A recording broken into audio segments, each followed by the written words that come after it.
All right. We're going to talk about how we control our non-employee identities.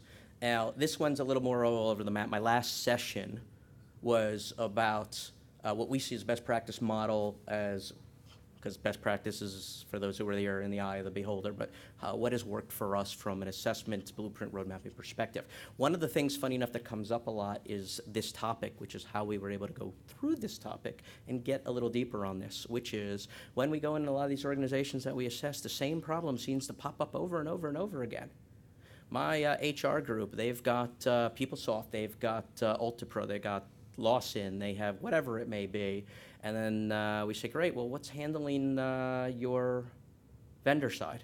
Your consultants, your contractors, your students, your affiliates, your business partners, your healthcare, traveling nurses, your seasonal temporary workers. And they go, well, 18 different things, sometimes 19, sometimes 24, sometimes 12, depending. And that's because I brought it up to my HR, and you know what they told me?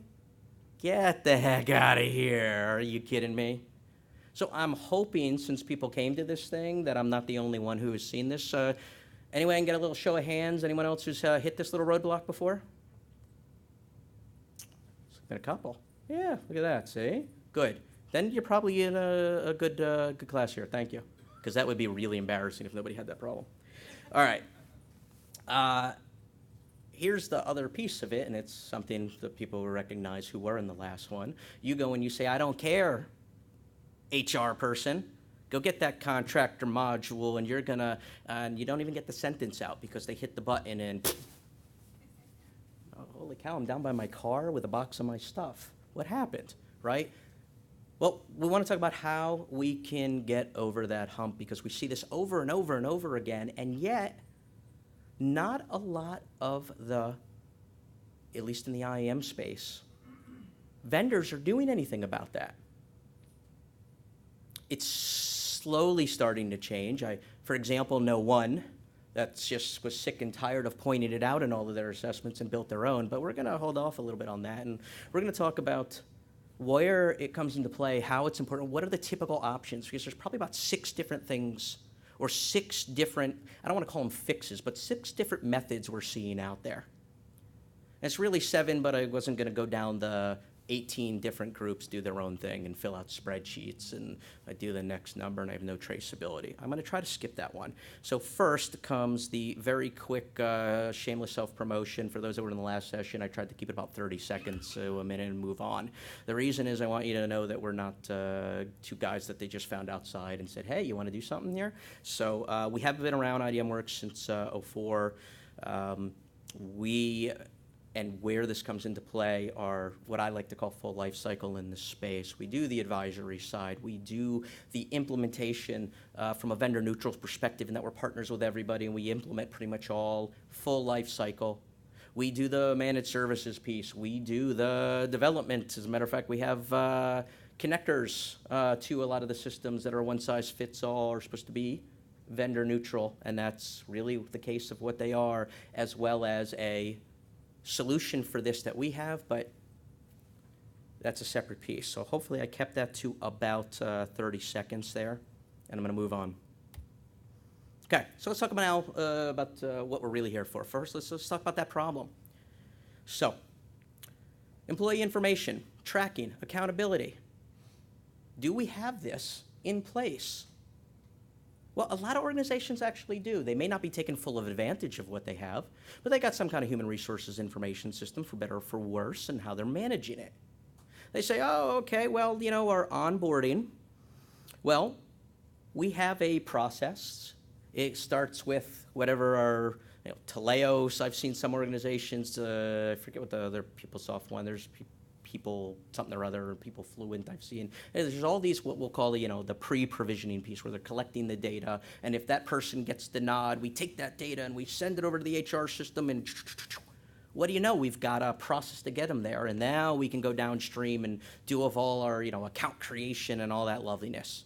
And a lot of organizations we go to, they've got this in place. They've got that level of automation. Our goes into PeopleSoft or AutoPro or Workday, and it goes downstream because we publish a view because they won't let us do anything else. We're lucky to get that much, they tell us. Otherwise, they do that lovely secure thing of sticking it in a CSV file that we got to go securely FTP, and you're going, oh, Lord. Right? But we have a process. So the employees are actually better suited in the organization from going from zero to getting their accesses. Now, it may be somewhat flawed. We mess it up manually at some point. But there's still more going on there than we're getting for the vendors, contractors, consultants. Why? Because you know what? They have to show here's my passport or my ID and all the stuff that a typical employee has to go through. They do a proper background check because our organization's doing it, maybe not a drug test, credit check, all the bits and pieces that help us to say, okay, that's the person, they're good to go, and then hopefully we've got a little bit of vetting so that the guy that shows up at the door is actually that same guy. Maybe. I've seen that go. But we've got something. We then can always check on that status. The employee can say, I need to change my information. I decided to change my name. I didn't like Todd anymore. I didn't like Rossin, so I always wanted to be Steve Austin because I was a big Lee Majors fan. And I go through the process. I get the legal side. I get my IDs, and I come in, and HR's like, got it. Now we're good to go. We go change it. And then downstream, the guy who's running AD goes, get out of here. No way. Maybe. Or we create something, but we have an actual enforceable process. We also have a way to see what is going on with these employees, meaning if they're not at the organization anymore, assuming somebody told us when they got walked to the door, and we're not paying them anymore after they left, we at least have a process to go in and do validations, have other data that resides there. But it breaks down when we go beyond that. So we can onboard, we can provision, to some extent, the entitlements that come straight out of there, because we get organizations that say, well, they get a job code, they get a function, they get a job role. We're gonna add these all together, and this is what they get on X, on Y, and on Z, and that's important. However, do we get that on the consultant side? Yeah, not so much. And then again, as we spoke, offboarding. Because 9 times out of 10, when you're getting fired from the place, there's an HR person there, hitting the button, and you're out. All right, to continue that, why the non-employees are the zero. I know I've said this a few times as well. I know my lines on this don't show up all that great, but those are little gray lines in between them. The non-employee information all over this organization. Yeah. Show of hands again, maybe, if you don't mind. I'll let you take pictures. By the way, sorry, I probably should have done this right at the beginning because I realized it in the last one. Because you can have the PowerPoint version of this if you would like at the end. Todd@IDMWORKS.com. We're not misers. We're happy to share, okay? You can take pictures, don't get me wrong, but I'm always happy to do that. And if you forget, go look me up on LinkedIn, connect, however you want to do it. All right, non-employee information all over the place. This was a show of hands. Does anybody have this thing truly down to a science? And I'm sure there's going to be some, but who here has these multiple methods to get in for your consultants? Show of hands, please. Anyone? No, not down to a science. Who has the multiple methods to get in all over the place? Oh, yeah. See what happens when I say it correctly? Thank you. First gold star of the day. Yeah. All right. Yeah, so this is the norm in the industry. Matter of fact, funny enough, I was having a conversation with a couple of guys over on the Gartner side. I guess it was probably about 2 months ago. We were talking about how kind of interesting it is that nobody has really tackled this from the product perspective. There's a couple of tools come out, and they're basic. There's a couple little add-ons, things that make perfect sense, and everyone's going, why hasn't this been the case? So what do we know? Well, I'm Todd Rossin, and when I went to tell you who I was, and that was trossin@hotmail.com, and that's all the data you know about me. And then the guy who shows up at the door may or may not be me, assuming you have the right information about me. And, oh, the vendor. What did they do? Did they check background check? Do they attest to it? Do we trust but verify, i.e. don't trust? Did they do all of their requirements? Right? I'll give you an example, and we'll keep names out of it to make sure I don't break any of those type codes, but you have somebody who at an organization was supposed to take a drug test. They did take said drug test consultant to come in, and they failed it. But nobody was told. So that person started at that organization. We got to watch it, basically. We've been telling them, are you sure this is, you don't want to start people if you don't have all your information. We got to watch this thing unfold. Of course, that was after the fact. And yeah, they failed it. Funny enough, it ended up turning out okay because that person had a prescription. So if you didn't have the prescription, they would have been in trouble. But heads were rolling at that place. Oh, yeah, like I said, we had to watch. We sat back and watched because it was a big violation for what they do and the type of organization they are. Huge. But they didn't have control of that process beyond they had a vendor who said, yeah, we do all that. Trust but verify. All right. So it's unmanageable. Or it's manually managed. I know I started off saying spreadsheet, the old spreadsheet approach. Can I do the show of hands? Anybody here do the tracking their vendors or the numbers? Oh, I know, you probably don't want to admit it. Have you ever seen it, we'll just say that, where it's done by a spreadsheet? Okay, I'll just take the nods is good enough. Yeah, it's a little scary. It's like putting your passwords up on the spreadsheet and calling that privileged account management because it's password protected, and it's up on the network somewhere. Same idea. Then trying to find out status. Here's the other one we run into. I'm sure you've run into as well quite a bit. We know we're supposed to have these people on board. We've been waiting and waiting and waiting and waiting and waiting. And then what happens? Person didn't show up, or maybe they did show up. Maybe they have been here, but now they can't get working. So there's a cost associated with that because we don't have anything created yet. Shut up there, so I'm here. You're what? You're who? Nobody had a clue. We were supposed to have accounts set up. So they're going to have to now sit for 2 weeks because we have this lovely manual SLA to get anything done, and that's really 2 months, even though it's 2 weeks. It's supposed to be. And we're paying them.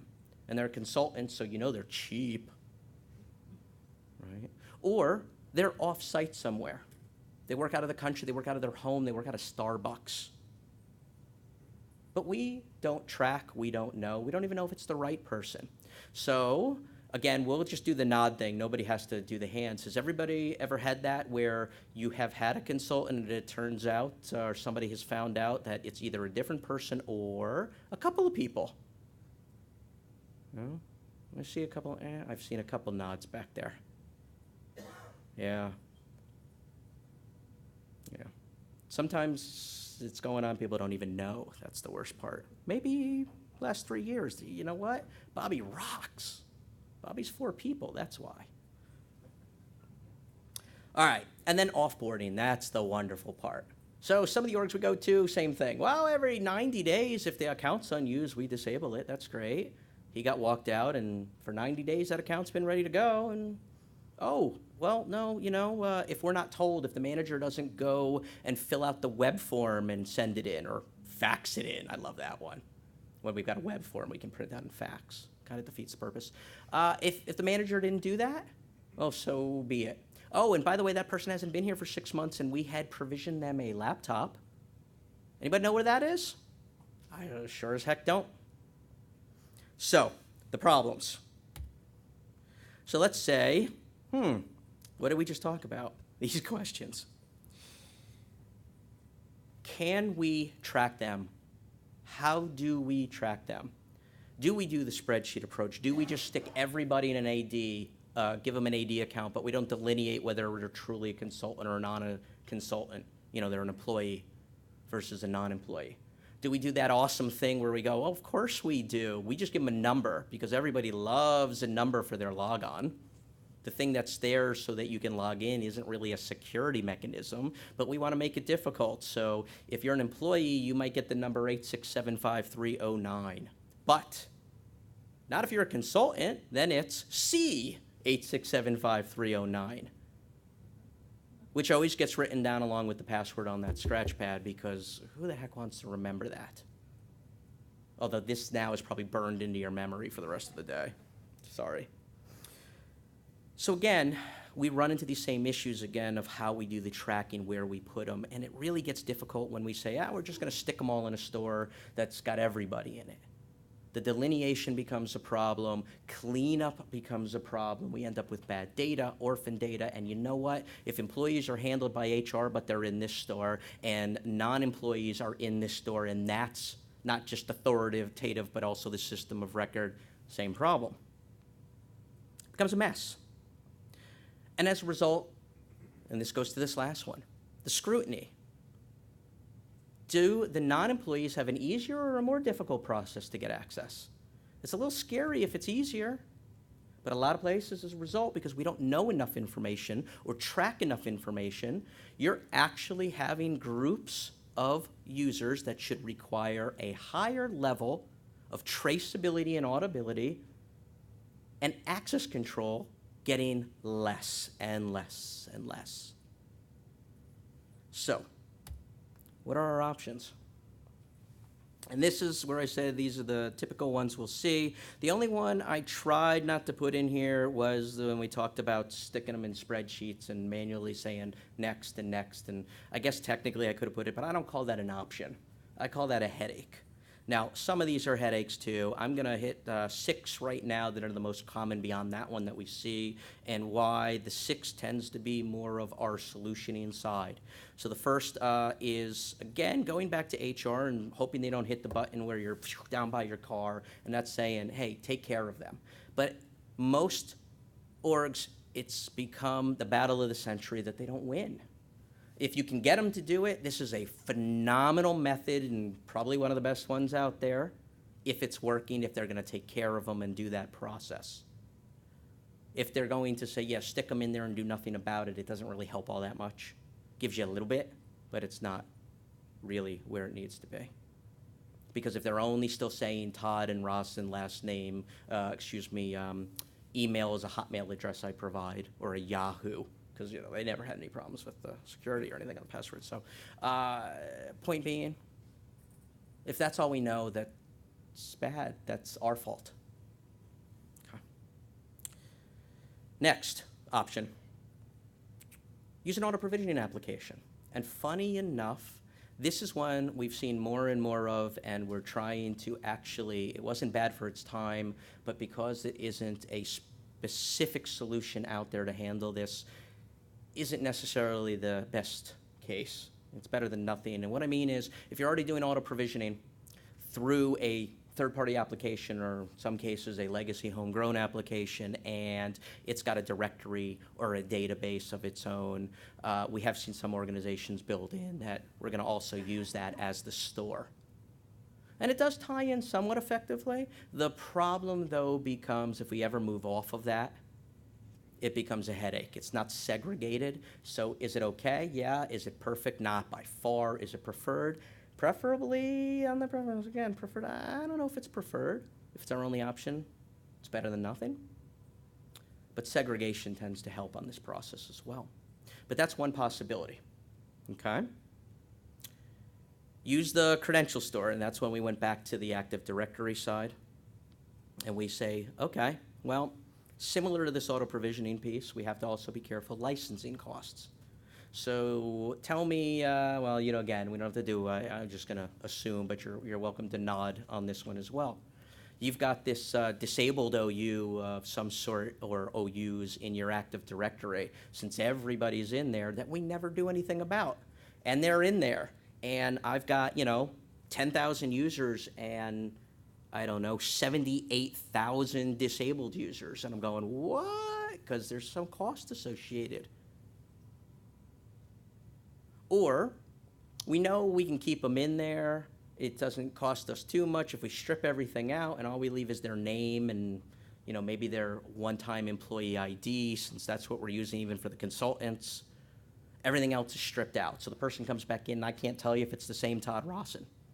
And there's not a lot of Todd Rossins out there, but okay. The John Smiths. That becomes a problem. And then it adds to not just muddying the waters, but the licensing cost potential. All right. So we want to get over this, bad data, redundant data, unclean data model that really these two have done, or the spreadsheet version, but pops up a lot. We say, well, what else? What are other options? I know I probably should have put 6 on a separate one here, but we can also stand up something separate, right? We've seen organizations at times in the past have even recommended it, years back mostly. Hey, let's stick them in something else. We don't want to have the overhead that AD has because we want to have this store, so we put up, ADLDS, or we put up OpenLDAP, or we put up eDirectory, or we put up, you go down and along the lines of these various options out there, and it is doable. It's a separate store. That's good. But we also have to make sure that we're tying in these things to whatever our management model is. So it's one thing to just have a store of attributes and data. It's another to make sure it gets populated correctly. So is this a bad thing? No. It's an option, but there's got to be more work here. There may be license implications, maybe. You also have to understand that there's going to be maintenance and support time and resource cost associated with the upkeep of that as well. Options, options, options. So we get to the next one. How about outsourcing to a vendor management organization? I kind of put this one half as a joke because there are some that can do it somewhat effectively, but what ends up happening is a lot of organizations we go to, it's not a one-size-fits-all. It's not even one organization. We have multiple vendor orgs that come in, or we don't have a governing process. And some organizations don't like the added cost of having the manager around it organization who's only there to take 3% off the top and does a lousy job of tracking the 20 vendors underneath because it's still Todd Rossin with his Yahoo account. But it is a possibility, which gets us to the last bit and piece here.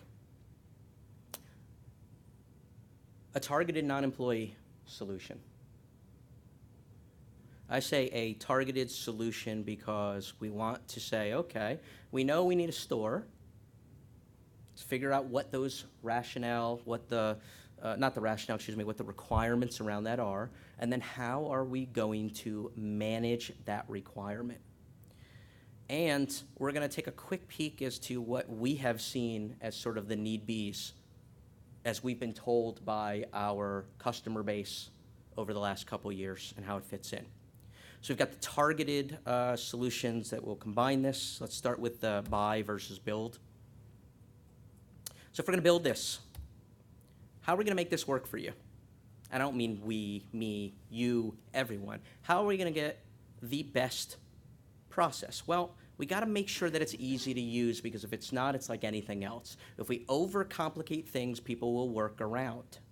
That's how we get into a lot of these headaches. We don't want to do workaround. We want to get as transparent as possible, as easy to use. So we want to make sure we've already talked about the identity store piece of it. There has to be that identity store. We can say, okay, there's the attributes we're tracking. It could be directory, it could be database, but it's got to be something that we can utilize for this. And then we need somewhat of a portal type solution. Does it have to be web portal? No, but it tends to be more than often the method versus, say, purely mobile. Maybe we want to have both. We have to understand what our audience there is. We then have to say, okay, well, where does this need to be? Does it need to be on premises in the organization's own directory, or own data center, or wherever? Does it need to be in a managed service type of model? Do you want it at a publicly facing, or a public cloud model? You want to put this basically in Amazon or in your data center or whatever it may be? What's acceptable, knowing that we're going to have these groups potentially PII. Then we say, okay, what we're using, what we're building, is it going to be standards-based? Is it going to be something that we build legacy using some proprietary method that when we want to decouple later in the future becomes a nightmare and everybody gets really upset? Preferably, if you can do it, we tell you, go for standards. Now you see, I said LDAP v3, that's assuming a directory. It's only an example if you were to go that route. Okay. Support. You want to allow for self-registration, whether it be in bulk,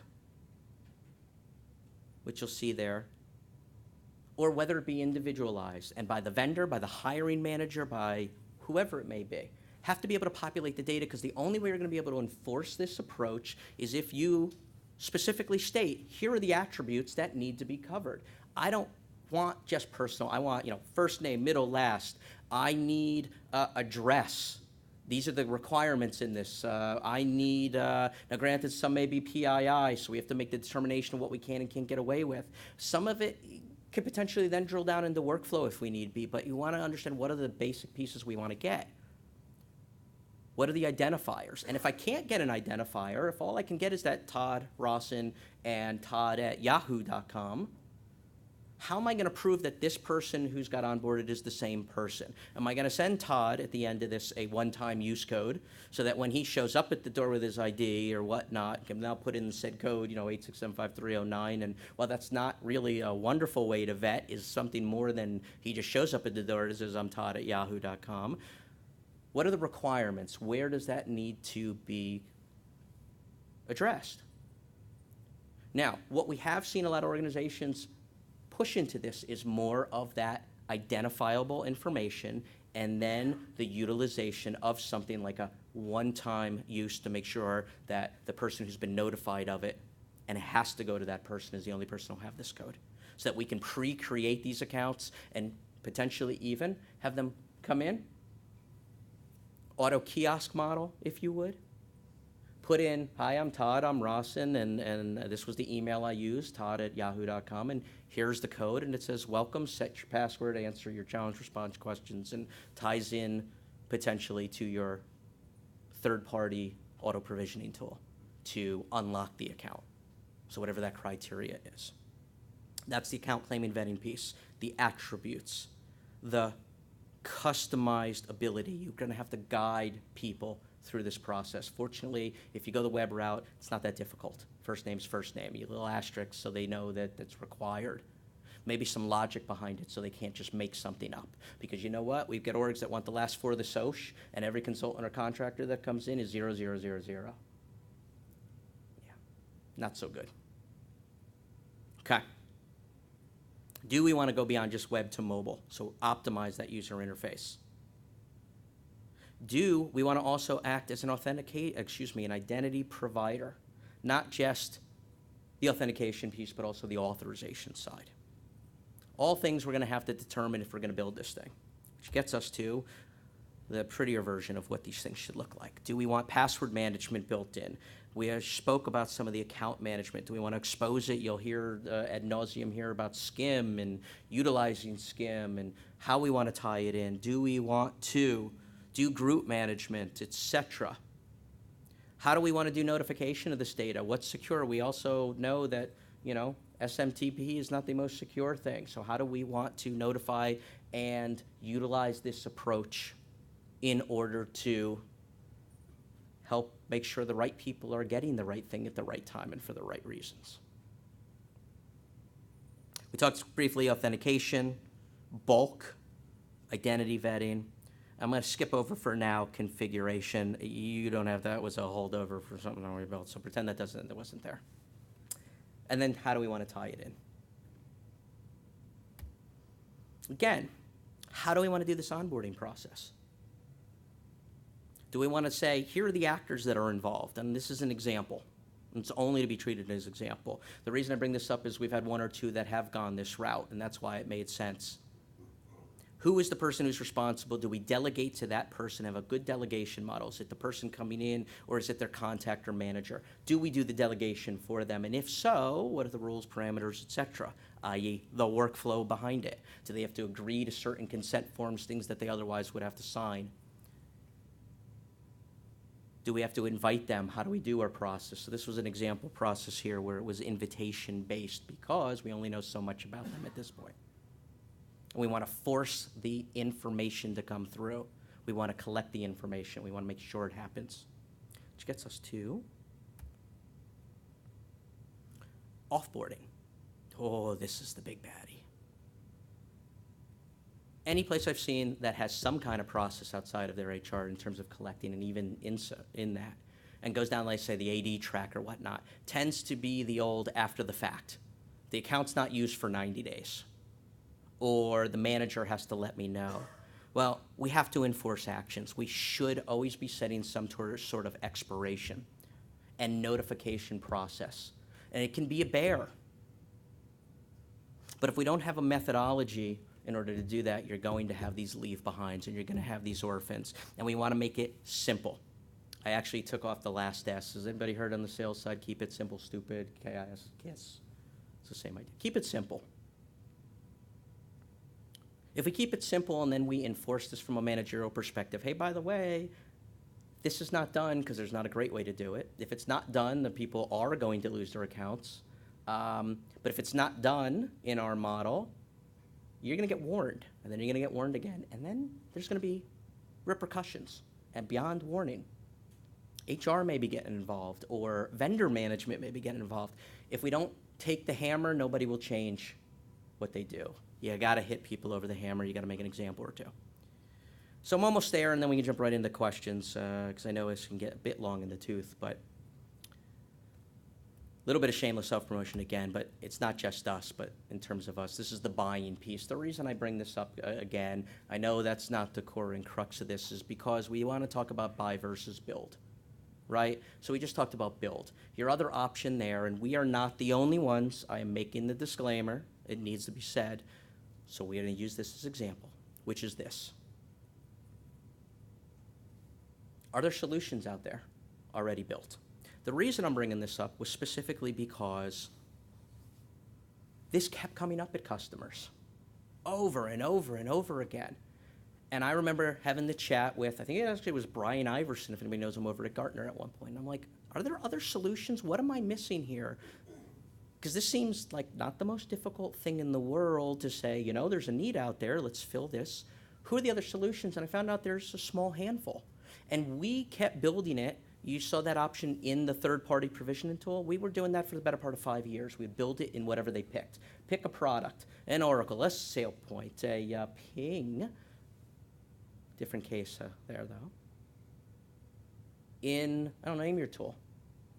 At some point, we've probably built it over and over and over again into some store in the back end. It was a headache. The problem with said headache, again, is we'd think at some point we would have wised up and said, why don't we just package the thing up? We keep building the same thing over and over again. And then, bing, light bulb came on one day and said, oh, okay, maybe it's time to just package the darn thing up. So this is ours. There's only a couple out there. There probably will be more over time. In our case, because we do the connector side, it's a little bit of auto-provisioning light, if you would, but that's not our goal. Our goal in this case was to say, well, if we got to have these same pieces and the same availability, we want to be able to apply this to any of these third-party tools that you pick up. It can be One Identity. It can be Micro Focus. It could be SailPoint. Variety of different tools. And here's the rationale. This goes back to something I said earlier. Segregated. Tie in, bless you again. Tie into those tools. Why would we want to tie into those tools? Because what happens tomorrow when, I don't know, Bobby IDM gets purchased and the tool gets end of lifed? Do I got to figure out how I'm going to do it in the next tool? Do all that rework again? Or do we have something that's segregated? Of course, you never know what will happen to that as well, but at least you have enough segregation that it's not going to be everything at once, right? I have a backup of a backup of a backup plan by doing segregation. So that's where we came in, and there's others that do that. And then how do we connect to those various applications? Because we want to get this data and be able to do something. We don't want it to just be its own little box, and it's a box and you can't do anything with it. It should be able to connect to any downstream. It doesn't have to be IDM, by the way.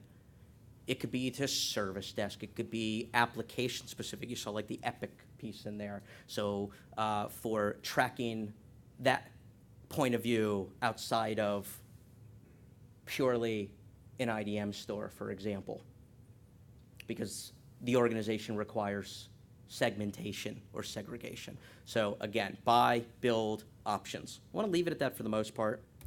And then in our case, just, you know what? We wanted to keep it simple, and we add a couple extras, bits and pieces. But I want to get out of this, and I want to open up questions. Almost there. Again, we want to make sure that whatever we do, we have requirements against it. Don't do this without requirements. Don't say, I'm going to design it, and then I'm going to hammer it back into requirements, if it is at all possible. We're big fans of documentation. We're big fans of requirements. We're big fans of sign-off. Get an understanding, get a design, get an agreement, get sign-off, then nobody can go, that's not what I wanted, right? So, let's go into questions. So first of all, great presentation. Thank you. Agree with the approach and most of it. We've done a lot of that. I'm just kind of curious how you handle the use case of conversion from employee to third party and back. I love calling, yeah, most orgs we go call those the transfers. How do you deal with transfers? I'm an employee, now I'm a consultant, or I'm a consultant and now I'm an employee. And you know what's funny? You would think it should be a process that works in both directions. Some of the orgs we go to, they got it one way, yeah, a little bit, and then the other way, not so much. Right, and the challenge with that is going one way you have PII, you have identifiers, national identifiers that can identify the specific person. Coming from the third party contractor back into full time, you don't have that. So what commonly happens is you end up accidentally creating a second identity, right? And then the binding of those identities is a mess. So I'm just Right. kind of curious what recommendations you might have or what you've seen. So, and just for everybody, so that they got this one, I'm going to repeat. I'll paraphrase a little. Throw something at me if I get it wrong. But basically, it says when we go from employee down to non-employee contractor, we'll just go with, or consultant. We have all this great information behind the employee, but now when they go to a consultant, we still have that data, it goes a little smoother. But when we go in reverse, and the Todd at Yahoo account, that was all we had before, now wants to go to employee, we know we're almost, in a way, in a lot of cases, starting from scratch. And the real crux of the issue, if I will, is the tracking between them, because I have an account here, and if I need to tie it so that I don't create another account for this person, I don't have a great way to validate that. And it's a problem. Boy, is it a problem. So what we see at organizations is very different from org to org. I would say a good percentage of them end up closing that existing account and starting over, which is never a good thing, but it is sometimes the only way they can get it done, and it's still better than nothing. I know that's not so great. Where they tend to run in the issue and the rationale behind it is actually about that unique identifier. When I'm an employee, I get that employee ID, right? I get 13, 13, 12, 11, whatever my employee ID is. But then on the consultant side, all I got is maybe an old AD account. And it's tough to track when you got, again, 2 JDOs. Was I JDO 1, 2, or 3 is my AD credential? Or they do the thing where they make it an awful number of 86 characters that everyone writes down. So a lot of orgs that we go to, like I said, they will actually start over. And I say this because I was literally at one 2 weeks ago that does exactly that. Close out the account, don't care which direction. And because they never delete these accounts, they run into that same old thing of they've got them sitting in a disabled OU because they're using the AD side. Where, at least what we try to do and what we're trying to push organizations to is, as they put in one of these type of non-employee identity management solutions, or identity data solutions, as it were, to make sure that they're getting a unique identifier. Now, is it perfect? But if we get the proper attributes, we add that to the mix, and we give them a unique identifier of its own. When we have to go back 5 years and figure out something, we've got more data to work with. We have a unique identifier that if we know they come back in, it's an employee ID, so an EID and an NEID. Hopefully, when the transition occurred, we're able to map them so that when we've got to go back in time, we can. Does that occur all that great? Unfortunately not.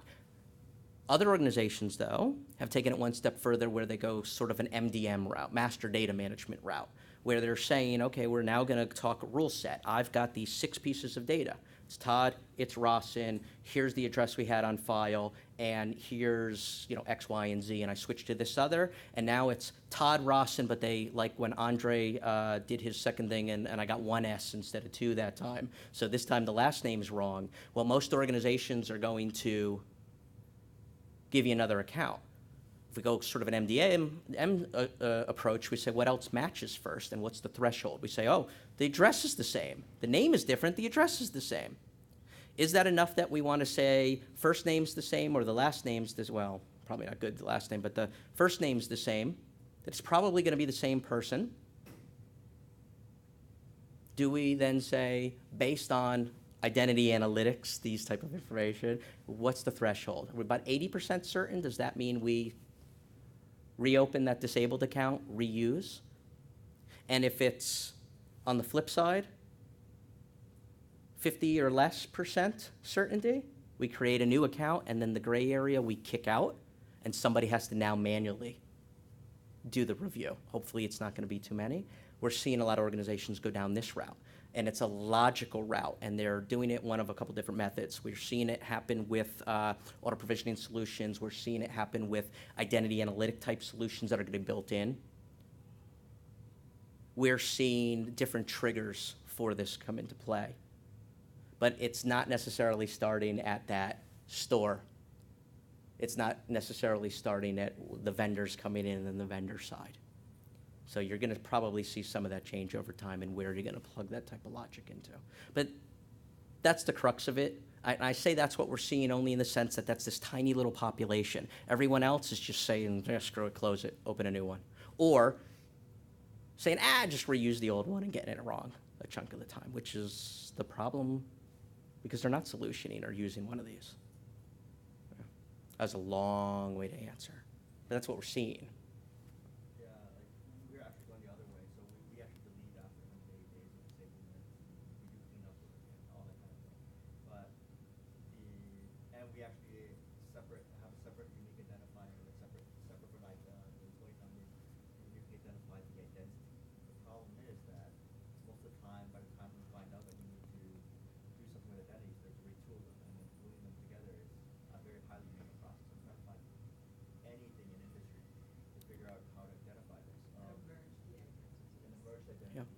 we are actually Retain your choice of the identifier. we will actually by default automatically revert back to them back to the old ones so that we don't have to recollect their access. But our dilemma Really? is just how to find out that these two are the same people, and then the onus of keeping any kind of regulatory record that person A is in fact person B. It's a challenge, and I'm kind of wondering if anybody else has that sort of issue. Anybody that's got, well, let's talk not just issue, but has a solution, right? See, we're in the same boat where we legally, unless you're coming on site, we can't capture SSN or Visa or anything like that. So if you're offshore, we can't capture a unique identifier for that person. So to your point, you can come on board as a contractor, leave, come back 5 years later, but we have 55 John Smiths. And I have no idea which one you might be. You might not remember your. But I was going to say, do you capture any, if you would, challenge response type information? No. Because technically, that's not going to be PII in the truest, I know you always hear, where'd you go on your honeymoon, et cetera, and you don't want to just go that route. You don't want stuff that they're going to find out. But if you have a certain set of criteria, you can utilize that then to vet for that decision. The problem, though, in that is while that can work, you run into his issue, which is if you're doing that every time, it's a nightmare. And that's where, like I said, some of the getting this defined in a rule set and the intelligence around it, whether that be done in some use an MDM solution, master data management, that is, not mobile, MDM solution, auto-provisioning solution, things with rules engines behind it, to do that process, and then they can pull that, similar to the password management tools. You can get that out in some case, and they can also use it to eyeball. Yeah, we had the same problem. We decided just to delete and do a new account because you can't know that that contractor is coming back as an employee. You still need that old employee account. He might have a different job, coming back as a different job. But an old AD account Right. doesn't apply to him anymore.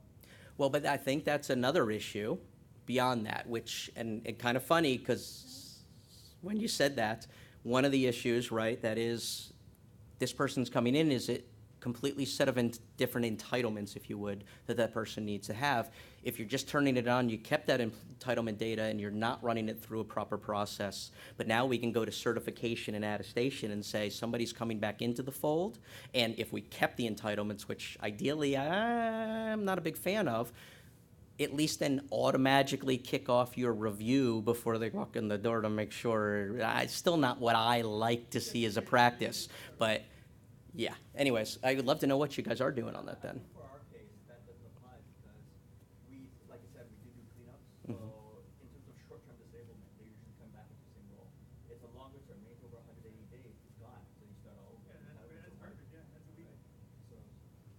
It tends to work well, I see too, with things like seasonal workers and the like, but where they run in is that stop and recreate. It also depends how deep you gotta go from entitlements. So why I said seasonal for a very big reason, not just seasonal. Insurance company, we worked with one once way back when, where if you had something like a Hurricane Katrina, they go to all these contract adjusters, some of them might have been employees, et cetera, and they actually needed to keep these accounts for up to 10 years because they all of a sudden have to onboard when this thing happens within 2 days, 1,000 new adjusters.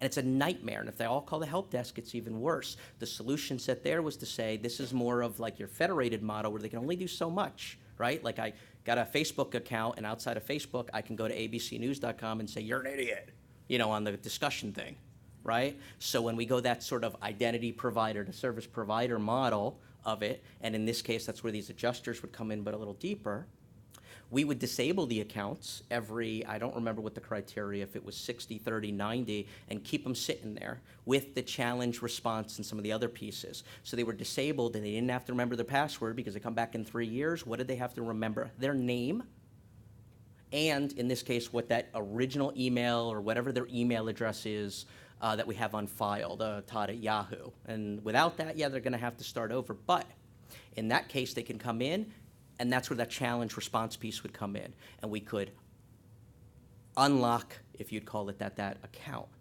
And it was in its own segregated store because they were only allowed to do this one aspect of the business. And they had to do it because they could not handle an influx, again, seasonal or, in this case, disaster-related set of adjusters.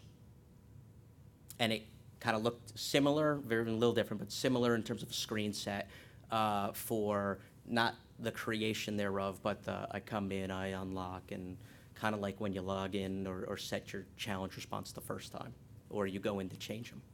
And what we would do is enforce that when those new adjusters came in. They have to answer them on the spot in the tool before they can start. Yeah.